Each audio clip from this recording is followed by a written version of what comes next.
Tapi kalau ini dilakukan oleh kepala daerah yang akan mencalonkan diri lagi, merubah aturan yang, maaf saya berani katakan, keliru ini, orang harus sehat, tapi orang juga harus sekolah. Kan kalau APBD itu kan kayak sarung yang dipakai sama perempuan. Jangan sampai pemerintah memberikan KTBLC atau karpet merah buat swasta untuk semena-mena menerapkan tarif.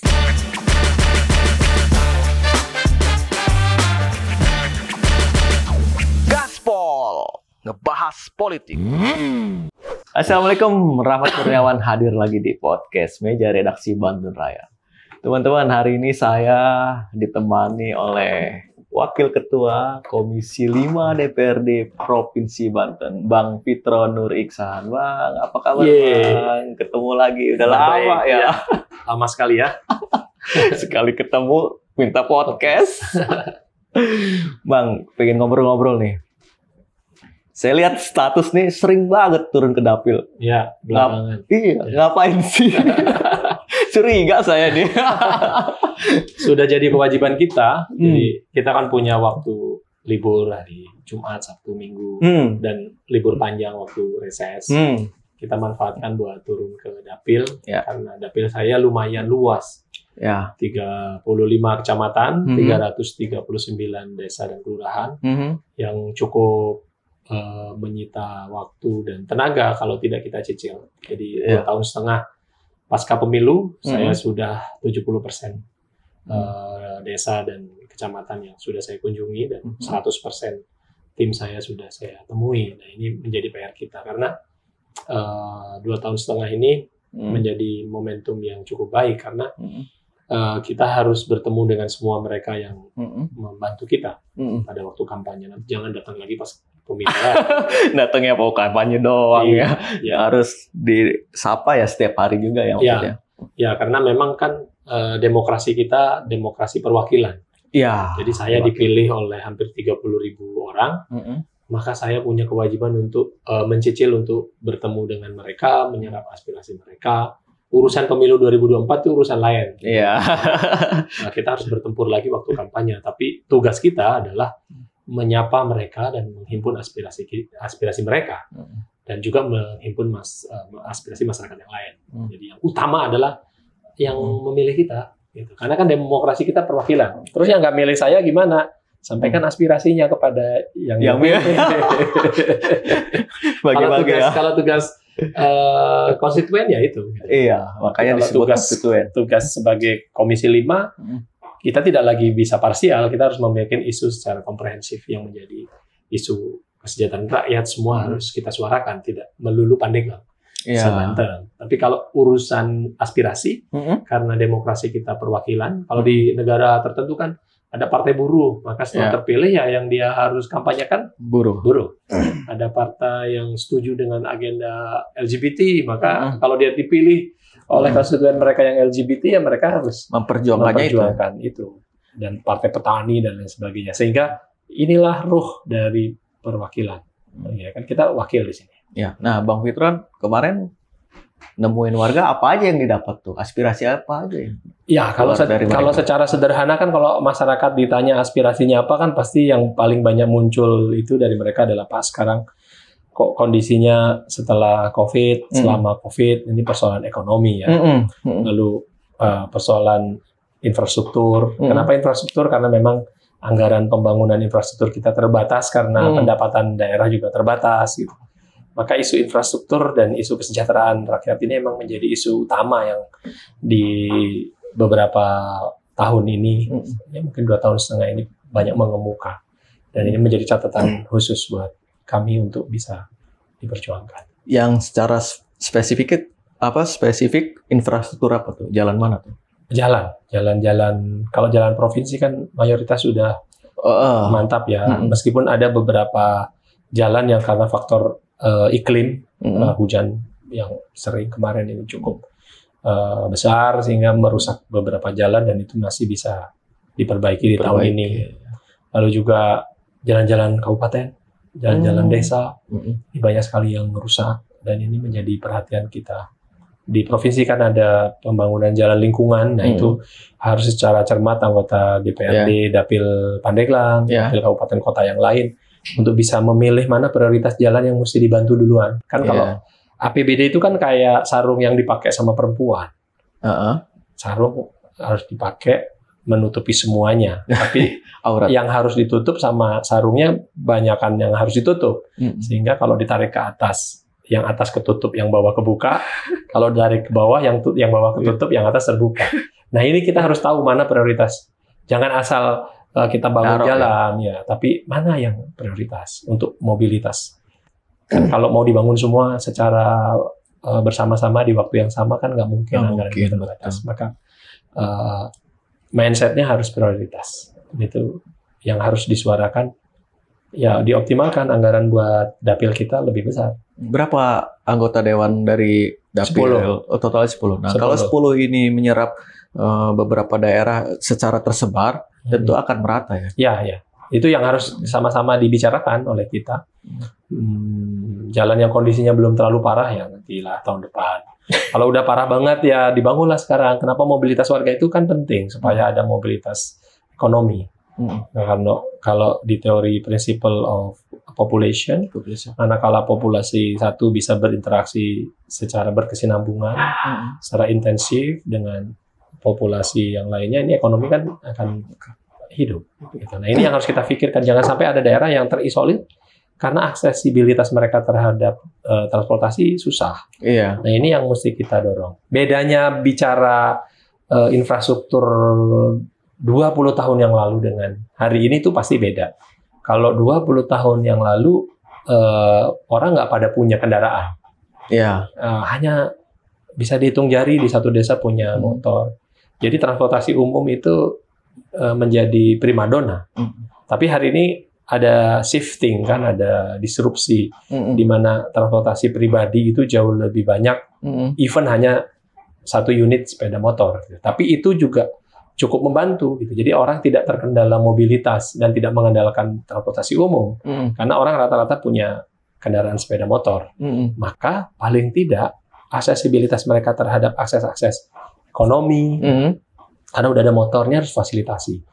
Aksesibilitas mereka ke pendidikan, aksesibilitas mereka ke kesehatan. Bagaimana infrastruktur ini kita bangun bisa mendorong akses mereka mudah untuk menjual, untuk pergi ke tempat kerja, untuk bisa mudah pergi ke sekolah, untuk bisa mudah pergi ke fasilitas kesehatan. Karena infrastruktur kesehatan itu bukan cuma puskesmas, tapi infrastruktur jalan yang menghubungkan mereka dari rumah mereka ke fasilitas kesehatan. Jadi bagaimana fasilitas kesehatan itu dekat dengan masyarakat dan masyarakat ini dekat dengan fasilitas kesehatan. Nah, tugas pemerintah itu. Jadi bicara tentang kesejahteraan sosial, bagaimana caranya menolong orang miskin. Kalau kita bagi duit seperti Sinterklas kan nggak cukup uangnya. Tapi minimal azas dari aktivitas pemerintah memberikan pelayanan dasar kepada masyarakat adalah mendekatkan fasilitas ekonomi dengan masyarakat, mendekatkan fasilitas masyarakat dengan fasilitas ekonomi, pendidikan, kesehatan, agar mereka punya akses yang sama. Gitu. Jadi itu dulu yang harusnya kita pikirkan. Setelah itu baru kita bicara kualitas layanannya, bagaimana pendidikan ini berkualitas, bagaimana kesehatan layanannya berkualitas. Baru setelah itu kita bangun manajemennya. Bagaimana masyarakat mudah, transparan, murah. Nah, ini kan terkait dengan kejelasan, kualitas ini terkait dengan manajemen. Jadi ada rumusnya sebenarnya. Yang ini nggak boleh ditinggalkan atau dilompat-lompat. Gitu. Nah, ini temuan-temuan kita di lapangan, ya seperti itu. Dorong masyarakat agar mereka mandiri dengan memberikan fasilitas, mobilitas, dan layanan yang baik. Nah, ini sepakat saya. Tadi dikatakan bahwa infrastruktur menunjang fasilitas kesehatan. Di Pandeglang, dengan segala berbagai kekurangannya, tahun lalu viral. Ibu hamil, karena aksesnya jauh, kemudian infrastruktur jalannya tidak memadai, dia melahirkan di jalan. Nah, ini menjadi keprihatinan tersendiri buat pemerintah. Nah, ke depan konsep apa yang ditawarkan Bang Fitron? Agar masalah-masalah kayak gini di Pandeglang nggak ada lah gitu. Jangan sampai ada kata, oh ini masalah klasik nih di Pandeglang seperti ini dari dulu kayak gitu mulu. Gitu. Mindset yang harus kita perbaiki. Oke. Pertama gini, kenapa sih orang sampai dipikul? Iya. Sampai ke puskesmas. Oke. Kira-kira bayangannya seperti ini. Apa sih yang harus kita lakukan dulu? Gitu. Jadi fasilitas kesehatan gratis. Orang sekarang kalau miskin di cover JKN, BPJS, pemerintah yang bayarin premi iurannya setiap bulan. Oke. Dan gubernur kemarin juga sampaikan bahwa pelayanan kesehatan gratis bagi warga miskin. Nah, buat apa gratis? Kalau orang dari rumah datang ke layanan kesehatan susah. Berarti mana dulu yang harus kita prioritaskan? Itu prioritasnya mana dulu? Okay. Menurut saya, dekatkan mereka dengan layanan kesehatan. Dekat itu nggak perlu ini rumah dia, lalu ini layanan kesehatan. Walaupun agak jauh, tapi ditempuh dengan waktu yang singkat karena jalannya bagus. Itu juga mendekatkan layanan. Ya kan? Jadi, buat apa di sini layanannya gratis, tapi orang mau datang ke layanan itu mati dulu di jalan. Susah gitu loh. Jadi kan harus cermat dalam membagi. Oke, jumlah puskesmas segini aja dulu ya. Gitu. Oke, kualitas dokter dan layanan kesehatan dan tenaga medis atau paramedis lainnya segini dulu ya. Gitu.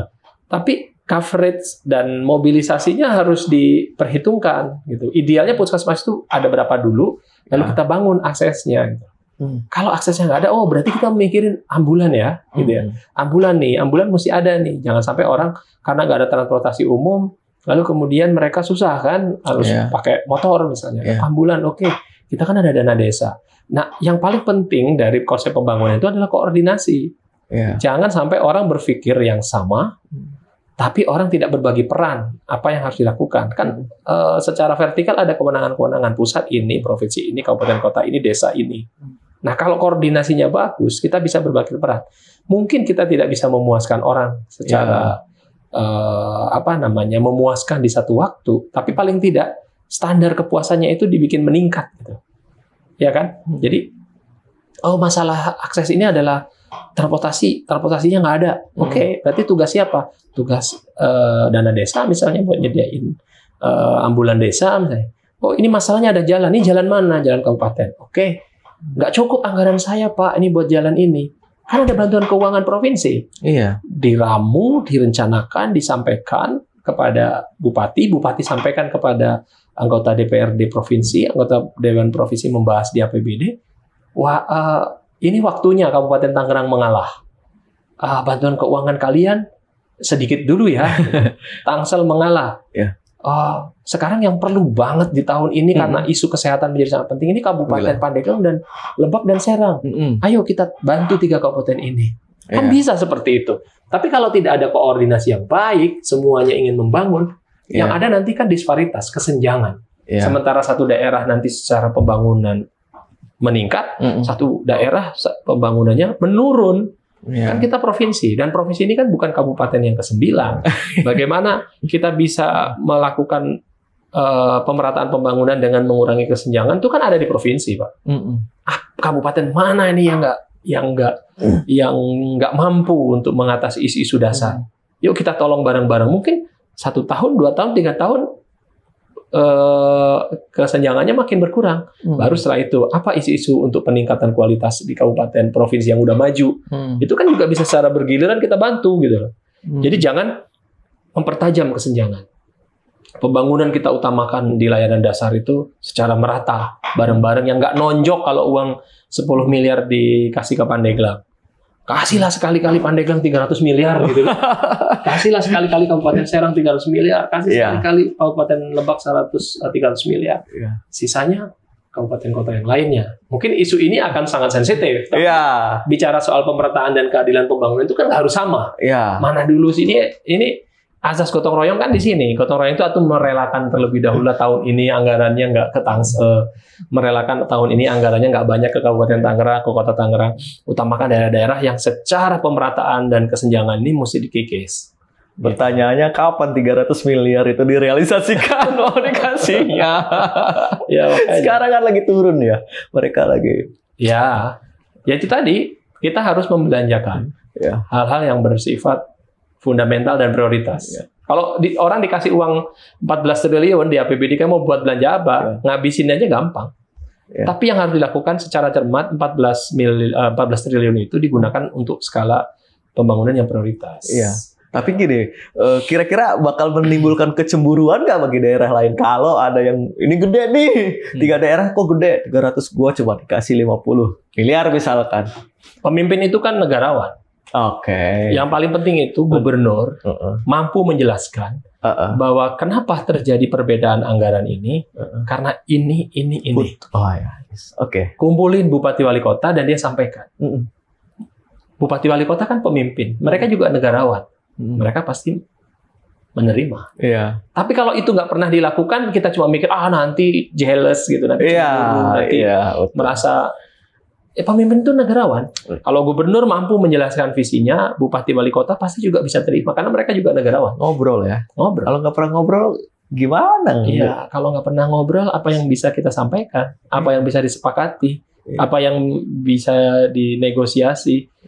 Kuncinya ngobrol. Ngobrol itu kan tataran teknisnya disebut dengan koordinasi. Nah, koordinasi belum, gitu kan? Aspirasi yang dari warga tahun lalu ada nggak yang sekarang terrealisasi nih? Di banyak APBD juga sih. Banyak ya. Banyak. Lewat abang nih waktu kemarin turun nih. Ya semua lah. semua ya. Bareng-bareng ya. Bareng-bareng. Apa itu yang tahun ini direalisasikan di Pandeglang? Di Pandeglang kan hari ini tadi peletakan batu pertama ya untuk RSUD. Itu kan hasil koordinasi juga. Meskipun itu juga masuk ke dalam perencanaan RPJMD kita gitu kan. Kalau di Lebaknya kan ada rumah sakit Cilogram. Artinya itu upaya kita bersama untuk bisa mendorong pemerataan pelayanan kesehatan. Yang kita sebut tadi harus didekatkan layanan kesehatan ini. Pas lagi ya di bidang Komisi 5 kan, kesehatan. Yang harus kita lakukan juga selain kesehatan kan pendidikan. Pendidikan hari ini memang perencanaan pembangunan kita untuk menyediakan unit sekolah baru ini masih belum Pandeglang belum selesai, tidak sesuai dengan perencanaan karena keterbatasan anggaran kan ada refocusing dan lain sebagainya. Nah, Labuan itu tahun ini dianggarkan berapa?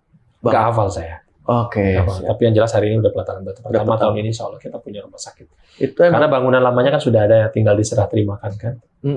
Saya rasa itu menjadi sangat penting karena kita nanti akan membangun zona-zona layanan kesehatan yang paling tidak kan daerah sana tuh punya ada rumah sakit di Menes tuh Aulia gitu. Tapi kan nggak bisa nampung gitu kan. Mungkin Labuan bisa mengcover dari Sumur, nggak perlu jauh-jauh ke Pandeglang gitu. Nah, kalau saya tanya pendidikan dulu atau kesehatan dulu, kira-kira lebih urgent mana? Dua-duanya. Harus orang harus sehat, tapi orang juga harus sekolah. Ya kan? Dia harus sehat, tapi dia harus sekolah. Karena kalau nggak sekolah, mata rantai kemiskinan makin berat. Kemiskinan itu kan orang boleh miskin. Tapi kalau dia akses terhadap layanan dasar itu mudah, paling tidak terjadi kedalaman kemiskinan. Kemiskinan itu kan juga sangat ditentukan oleh apakah kemiskinan ini dangkal atau dalam. Kalau misalkan di satu desa ada 3 yang miskin, lalu kalau diakumulasi jumlahnya jadi besar, berarti itu kemiskinan banyak tapi tidak dalam. Tapi kalau ada satu wilayah miskin semua, akses terhadap layanan kesehatan susah, akses ke pendidikan susah, itu dalam kemiskinannya. Sehingga nanti makin sulit untuk mengentaskan kemiskinannya karena butuh proses. Dia harus sehat dulu. Nah, karena masyarakatnya stunting misalnya, ada gizi buruk di situ, ada buta huruf di situ, kan susah. Tapi kalau pendidikannya masuk, kesehatannya bagus, paling tidak pengentasan kemiskinannya menjadi lebih mudah. Boleh orang tuanya miskin, tapi anak-anaknya nanti ke depan bisa meningkatkan taraf kehidupan keluarganya. Kenapa? Karena sekolah. Gitu. Itu yang paling penting. Sehingga program kesejahteraan sosial itu harus menyentuh sesuatu secara berkelanjutan. Yang kita bilang, maka program pemerintah yang kita sebut sangat familiar itu PKH, lalu di Banten dikombinasikan dengan Jam Sosratu, itu menjadi sangat penting untuk kita pertahankan. Kenapa? Karena dia menyentuh warga miskin, tapi dia menyentuh bagaimana yang punya anak bayinya sehat, ya kan? Yang bagaimana punya anak sekolahnya tidak putus sekolah. Jadi nanti secara perlahan kemiskinan sulit untuk dientaskan, tapi paling tidak nanti akan terputus karena anaknya bisa bisa hidup lebih baik di masa yang akan datang. Berarti dalam satu program itu ada 2 bidang pembangunan yang masuk ya, kesehatan dan sama pendidikan. Yang tujuannya nanti adalah goalnya meningkatkan ekonomi. Ya, keluarga. Ya, itu penting. Jadi banyak orang yang nggak paham terhadap apa sih kok orang dikasih umpan terus gitu, dikasih kail. Ibaratnya orang mau tenggelam terus sama kita baru mau dilatih renang kan salah. Orang tenggelam sekarang jangan dilatih renang. Orang tenggelam tidak bisa renang harus kasih pelampung. Kasih pelampung biar selamat. Biar selamat dulu gitu loh. Itu yang paling penting gitu. Baru setelah itu anak-anaknya yang terancam tenggelam ya mesti dilatih bisa renang. Biar minimal mereka bisa renang dalam keadaan tenggelam sekalipun gitu kan. Ya. Hal lain yang kemarin yang mencuat di Pandeglang? Saya rasa paling banyak infrastruktur dan ekonomi ya yang bermuara pada kesehatan dan pendidikan itu. Cuma ada satu lagi yang khusus terkait dengan pendidikan. Saya itu punya sesuatu hal yang besar yang saya butuh dukungan banyak pihak, terutama terkait dengan pendidikan menengah atas. Yang pada periode hampir 5 tahun ini nanti di Mei sudah menerapkan pendidikan gratis bagi SMA negeri. Oh ya? Ya kan udah gitu. Sudah. Dampaknya luar biasa. Kalau kita mau cek sekarang ketidakmampuan kita secara manajemen tuh membayar guru honor di sekolah swasta kan tertunda kan tahun ini. Karena faktor keuangan dan administrasi. Lalu kemudian aspirasi dari banyak kepala sekolah. Aspirasi dari banyak kepala sekolah swasta. Dari negeri aja mereka mengeluh. Dari swasta apalagi. Ada fakta bahwa SMA swasta itu terancam karena penerimaan sekolah negeri meningkat. Lalu terjadi tabrakan aturan. Jadi gini, sederhananya ini yang sering banget saya sampaikan. Sekolah negeri gratis. Kebijakan Banten. Lalu kebijakan pusatnya untuk masuk sekolah negeri zonasi. Jadi tidak ada kompetisi di situ. Kompetisinya kompetisi taken for granted. Kalau lo rumahnya dekat sekolah, maka lo akan bisa sekolah negeri. Kalau lo rumahnya jauh, lo nggak bisa sekolah negeri. Jadi berarti sekolah gratis bukan untuk warga miskin. Sekolah gratis untuk yang rumahnya dekat sekolahan. Sudah dia mendapatkan keberuntungan geografis, rumahnya dekat sekolahan, sudahlah dia juga dapat keberuntungan gratis. Sekolah gratis. Lah bagaimana mereka yang rumahnya jauh dari sekolah? Sudah jauh dari sekolahan, nggak mampu. Nggak bisa masuk sekolah negeri. Ini harus ada pemikiran ulang dari kita. Tapi kalau ini dilakukan oleh kepala daerah yang akan mencalonkan diri lagi, merubah aturan yang maaf saya berani katakan keliru ini, maka bisa jadi kalau disalahartikan oleh masyarakat, wah dia nggak setuju nih sama sekolah gratis, nggak dipilih. Maka saya bisa memastikan tidak ada calon gubernur dari partai politik yang berani merubah aturan sekolah gratis bagi sekolah negeri. Tapi saya melihat momentumnya ada nanti di PJ gubernur. Dia nggak ada politis. Ayo sama-sama akademisi, pakar pendidikan, kaji ulang nih pendidikan gratis. Dengan pendidikan gratis, sekolah tidak jauh lebih berkualitas. Kenapa? Karena sekolah-sekolah negeri itu punya anggaran terbatas dari Bosnas dan Bosda. Yang kemudian Bosda ini sudah hilang substansinya. Bantuan operasional sekolah daerah misalnya. Padahal sekarang cuma bantuan dari provinsi untuk membayar guru honorer. Dari mana operasional sekolahnya? Itu kan cuma guru. Kenapa nggak kayak Jawa Timur aja? Udah deh, berapa jumlah guru honorer di sekolah negeri, berapa jumlah guru honorer di sekolah swasta, dicatat oleh Dinas Pendidikan, lalu gajinya dibayar langsung aja dari Dinas Pendidikan seperti gaji PNS gitu loh. Nggak perlu lagi diserahkan ke sekolah-sekolah, ribet banget, lalu setelah itu cuma buat bayar guru swasta. Guru honor sorry, di sekolah negeri. Ngapain gitu? Jadi kalau memang mau ngasih bantuan operasional sekolah, saya rasa nggak perlu sekolahnya yang dikasih bantuan. Sekolah itu sudah menjadi kewajiban provinsi untuk meningkatkan kualitasnya, bangunannya, sarana dan prasarananya. Itu mah tugas Dindik. Lalu Dindik mau ngebantu siapa untuk siswa? Siapa yang lulus SMP dapat subsidi pendidikan dari provinsi. Terserah mau dia gunakan di sekolah negeri atau sekolah swasta. Jadi sekolah negeri itu nggak perlu nambah-nambah rombel. Jadi rombelnya udah segitu, yang rusak diperbaiki, nggak usah nambah rombel lagi. Tinggal dorong sekolah-sekolah swasta di sekitar sekolah negeri itu berkualitas. Jadi nggak keterima di negeri, dia bisa keterima di swasta. Dengan apa? Dengan biaya yang diperoleh dari subsidi pemerintah. Konsep Kartu Indonesia Pintar dan Kartu Indonesia Sehat itu udah cukup baik sebenarnya. Jadi begitu saya lulus SMP, saya megang Kartu Banten Pintar misalnya, subsidinya 1 juta. Kalau mau dipakai di negeri ataupun swasta, terserah dia. Kalau dia diterima di negeri, maka dia punya uang 1 juta. Dalam 1 tahun berapa SPP yang harus dia bayar? Kalau 1,5 juta, maka 1 juta dibayarkan ke sekolah, yang setengah dia cari sendiri orang tuanya, kekurangannya. Kalau ternyata dia milihnya di swasta, dan di swasta itu SPP-nya cuma setahun itu cuma habis 500.000, maka yang 500 bisa dikompensasi dengan tas, buku, pakaian, ya kan? Bisa seperti itu. Jadi nggak perlu susah-susah.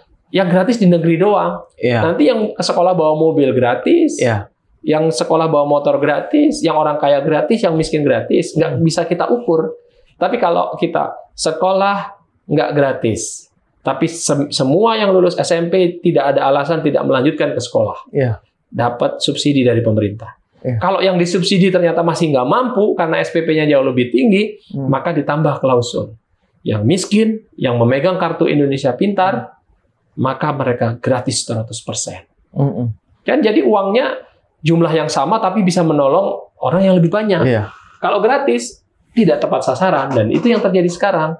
Mau kaya mau miskin, kalau dia di SMA negeri gratis. Nah, bagaimana mereka yang sekolahnya rumahnya jauh dari sekolahan hari ini, sementara mereka mau masuk negeri nggak bisa padahal dia miskin? Kenapa? Bukan karena dia nggak berprestasi, tapi karena rumahnya secara zonasi jauh dari sekolah SMA negeri. Nggak adil kayak gini. Nah, siapa sekarang yang harus mensuarakan ini? Kalau kita lihat jejak digital kan Pak Gubernur Wahidin Halim selalu bilang kan, sampai langit runtuh saya akan tetap membuat kebijakan sekolah gratis. Lalu saya jawab juga kan, sampai langit runtuh saya mau bantah gitu. Langit nggak runtuh-runtuh kan gitu, karena memang bukan kapasitas dan otoritas kita membuat langit runtuh. Kapasitas dan otoritas kita adalah membuat aturan yang adil. Nah, ini harus kita lakukan. Sederhananya jadi sasarannya itu langsung kepada orang. Kepada orang, bukan kepada sekolah. Sekolah ya kan? Ya, meskipun sekolah negeri operasionalnya dibantu provinsi. Tapi operasionalnya. Tapi kalau untuk hak mendapatkan subsidi pendidikan, jangan ke sekolah negeri atau swasta, tapi kepada berapa jumlah anak. Kan kalau program itu berhasil, angka partisipasi sekolah juga tinggi kan. Bisa jadi 100% anak lulus SMP tidak punya kendala untuk bisa masuk SMA karena dia mengantongi subsidi. Ya kan? Nah, kalau dia ternyata orang tuanya, gue mau masuknya ya Al-Azhar, 1 juta mah nggak ada artinya. Ya pakai aja 1 jutanya, masuk aja Al-Azhar, sisa SPP-nya dia bayar sendiri. Iya kan? Kan ada sekolah-sekolah swasta selevel Al-Azhar yang SPP-nya mahal gitu loh. Tapi yang menjadi penting bagi kita adalah kita kasih subsidi, terserah orang mau milih sekolah di mana, kekurangannya dia bayar sendiri. Itu jadi adil, ability to pay. Kemampuan orang untuk membayar menjadi basis kebijakan. Jangan ini kebijakan ngomong mau menggratiskan sekolah SMA, tapi nggak dikaji dulu. Ya kalau negeri doang dengan adanya zonasi nggak adil dong. Gitu. Karena udah jauh dari sekolahan, dia nggak bisa melanjutkan sekolah karena nggak dapat subsidi gitu lah. Loh kan swasta juga dibantu hibah, nggak seberapa akhirnya gitu loh. Kalau ini dibikin rata dulu, lalu saya rasa orang tua juga dalam pendidikan itu mau kok berpartisipasi. Saya terlahir dari keluarga yang tidak mampu, sekolah SD saya bayar, negeri pada SMP saya swasta, SMA saya swasta, saya bayar. Belum pernah dapat beasiswa dari pemerintah sampai hari ini gitu loh. Kecuali S2 saya dapat beasiswa dari pemerintah gitu. Tapi sampai kuliah hampir jatuh bangun berapa kali drop out gitu kuliah. Saya bisa kok. Kenapa? Karena pendidikan itu bukan hanya memberikan kemudahan buat orang juga harus dilatih susah dan prihatin kan. Nah, itu yang harus kita bangun gitu. Jangan jadi sinterklas nolongin orang, tapi yang kita tolong tidak tepat sasaran kan kasihan juga. Mungkin gini, kacamata pemerintah itu kalau langsung sasarannya ke personal, namanya beasiswa. Subsidi aja. Subsidi pendidikan. Tinggal sekarang diatur si penerima ini nanti syaratnya harus apa. Nah, itu siapa yang membuat syarat? Nggak usah pakai syarat. Semua yang lulus SMP dapat subsidi 1 juta. Misalnya ini, angka itu angka saya. Baik kaya maupun miskin. Baik kaya maupun miskin. Dapat 1 juta. Terserah mau dipakai di mana. Kalau dipakainya di negeri, ya berarti kekurangannya tambahin. Mau dipakai di swasta, tambahin. Kalau seandainya dia di sekolah yang swasta yang kecil gitu di kampung, yang SPP-nya setahun cuma 500.000, berarti yang 500.000-nya kan bisa dia gunakan buat beli buku, buat beli pakaian gitu. Itu juga untuk menumbuhkan sekolah swasta juga biar hidup kan? Iya kan, tugas pendidikan bukan hanya pemerintah. Sekolah swasta juga prakarsa masyarakatnya penting buat dibantu. Karena pemerintah nanti nggak usah bikin sekolah-sekolah baru, kecuali di zona-zona tertentu. Kayak di Tangerang ngapain sih bikin SMP dan SMA? Hebat SMP dan SMA dan SMK baru yang sudah ada aja ditingkatkan kualitasnya. Lalu yang swasta didorong gitu loh. Kalau nambah-nambah SMK lagi dari bangunan aja miliaran, mendingan buat subsidi pendidikan. Biar yang ada ini sekolah dulu, baik di negeri ataupun swasta. Ini kan bisa gotong royong, artinya swasta, masyarakat bisa bergotong royong untuk membuat sekolah dan sekolahnya tumbuh. Kalau sekolah sekarang didorong buat ke negeri, seolah sekolah yang hebat itu cuma negeri, masuk ke negeri berebut sampai memaksa dewan untuk mendapat privilege negeri gitu, konstituen ada itu ya bodong-bodong privilege ini kan merusak sistem. Iya. Yang ini yang mesti kita ketitipan aspirasi itu yang repot itu ya. Itu kan merusak gitu loh. Mendingan anggota dewan berjuang berebut, gak usah masukin orang dengan surat sakti ke SMA negeri atau SMK negeri. Yang diperjuangkan adalah bagaimana semua orang dapat subsidi di rapat badan anggaran. Supaya apa? Supaya mau sekolah di mana aja sama aja. Saya sudah ngantongin subsidi dari pemerintah. Nah, kenapa tadi saya bilang yang miskin nanti di cover secara penuh 100%? Nah, itu menjadi tugas dinas sosial kabupaten kota dan provinsi untuk menselaraskan data, dan kita bisa cek, kan kita punya data kemiskinan. Nanti punya kartu dia. Pemerintah kan sudah membuat kartu. Siapa saja yang memiliki kartu Indonesia Pintar, maka sekolah di SMA-nya gratis 100%. Tapi jangan milih juga di sekolah swasta yang mahal. udah nggak mampu dia pilihnya di swasta yang mahal. Gitu. Habis APBD ntar buat dia doang. Karena subsidi sekolah swasta itu juga rawan penyimpangan kan.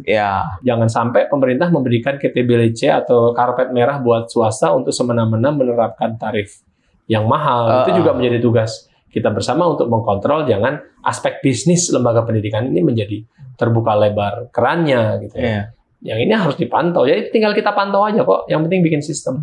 Tapi jangan coba-coba bikin kebijakan yang kemudian blunder di lapangan. Nah, itu yang terjadi sekarang. Soal kebijakan pendidikan gratis ini. Sampai hari ini saya menyuarakan itu. Kenapa? Karena memang blunder. Gitu. Nah, ini di akhir masa jabatan ini, momentum. Momentum. Siapa tahu pemimpin berikutnya gubernur baru bisa merubah ini. Bukan, maksud saya RPJMD-nya masuk nggak di pendidikan?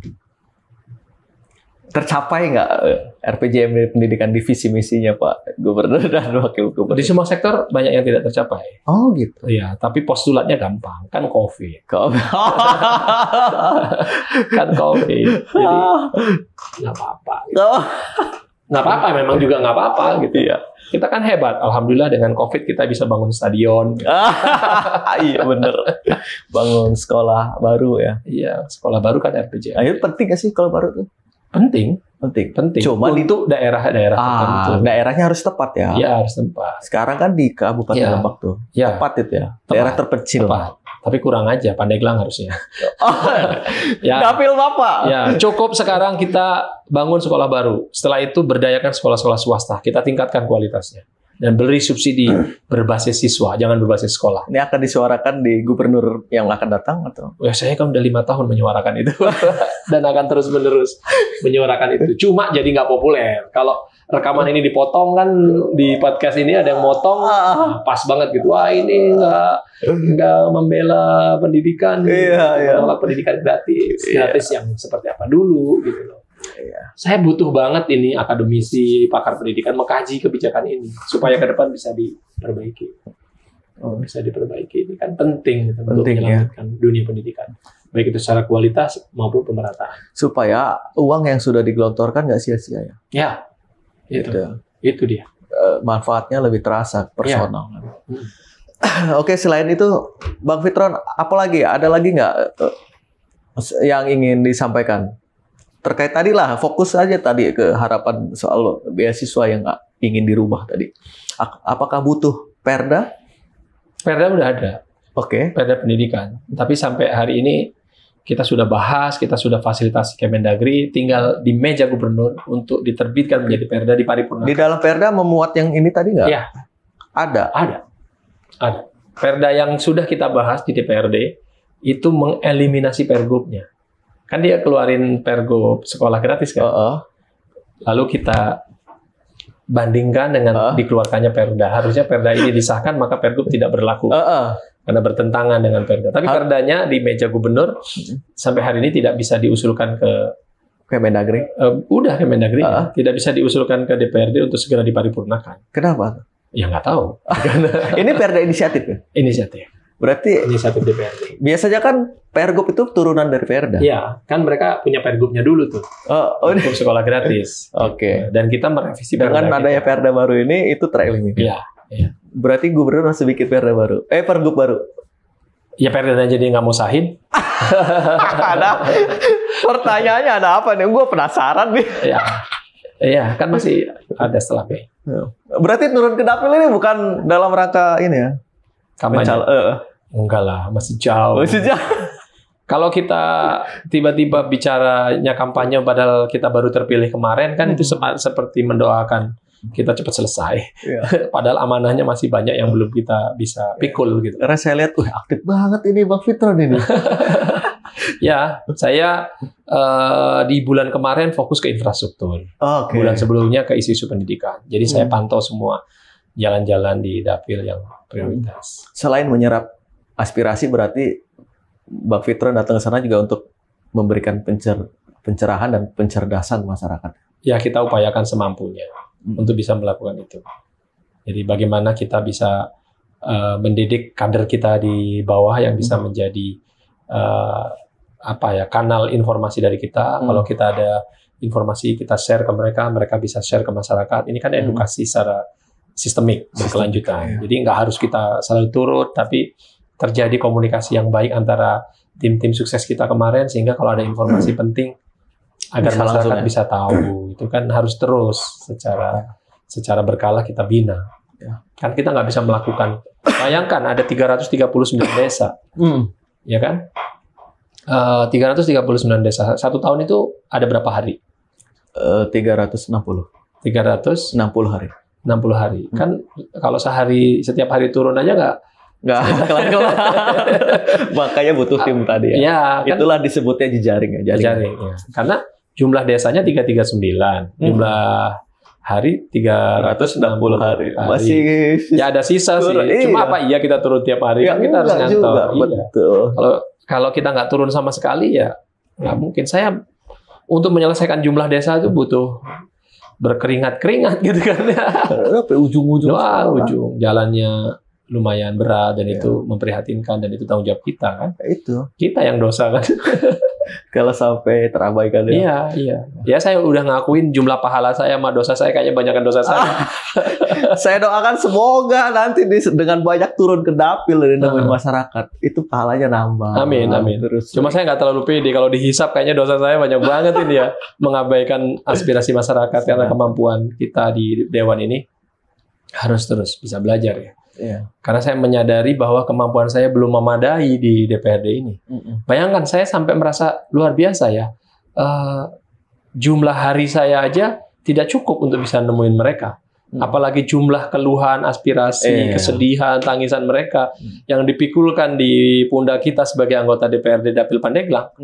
Maka kalau dihisap, dosa saya banyak banget daripada apa yang sudah saya lakukan gitu loh. Ya, tapi paling tidak kan Bapak udah berjuang, ya, berusaha, itu paling itu ya, gitu. Yang bisa kita lakukan. Karena Bapak juga tidak bisa juga jadi alat pemuas kan.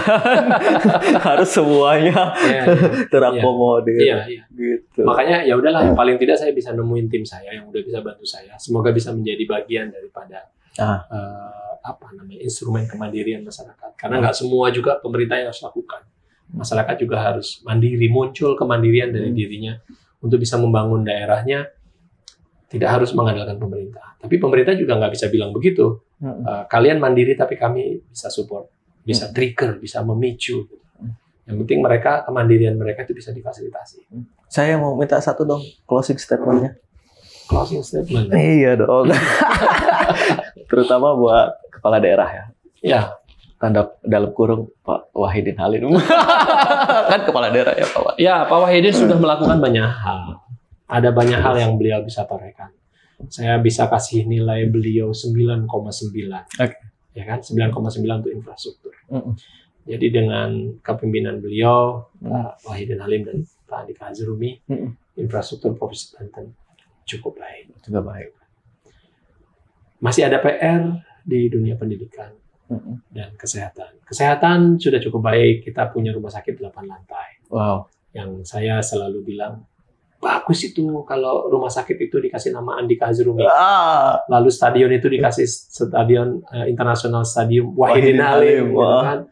Sebagai bentuk penghargaan kita kepada pemimpin hebat kita. Yeah. Jadi nanti pemimpin berikutnya ter-challenge. Pak Wahidin udah bikin stadion. Kita bikin apa nih? Pak Andika udah bikin gedung 8 lantai. Kualitas pembangunan apa yang hebat mesti gue bangun. Iya. Jadi bagus banget tuh kalau Internasional Stadium Wahidin Halim, rumah sakit 8 lantai, Andika Hazrumi. Jadi pemimpin berikutnya kan tertantang kan, sebagai warisan atau legacy monumentalnya mereka, gitu. Dan sebagai penghargaan kita kepada Pak WH dan Andika yang sudah memberikan yang terbaik. Gitu. Tapi PR di dunia pendidikan, saya meminta kepada pemimpin berikutnya untuk bisa merubah warisan pendidikan gratis bagi sekolah negeri ini menjadi adil untuk semua. Mungkin itu ya. Terlepas nanti mereka nyalon bareng lagi atau tidak. Ya, kalau nyalon bareng lagi kita dukung. Misalnya mau nyalon bareng lagi kita dukung. Tapi Pak mau nggak rubah ini? Gitu kan? Oke, mantap konsisten. Ya. Kalau Pak Andika pasti mau lah. Ini yang bagus nih terakhir ya. Oke teman-teman, itu tadi obrolan saya dengan Bang Fitra Nur Iksan, Wakil Ketua Komisi 5 DPRD Provinsi Banten. Lain waktu saya obrolan lagi dengan beliau. Wassalamualaikum warahmatullahi wabarakatuh.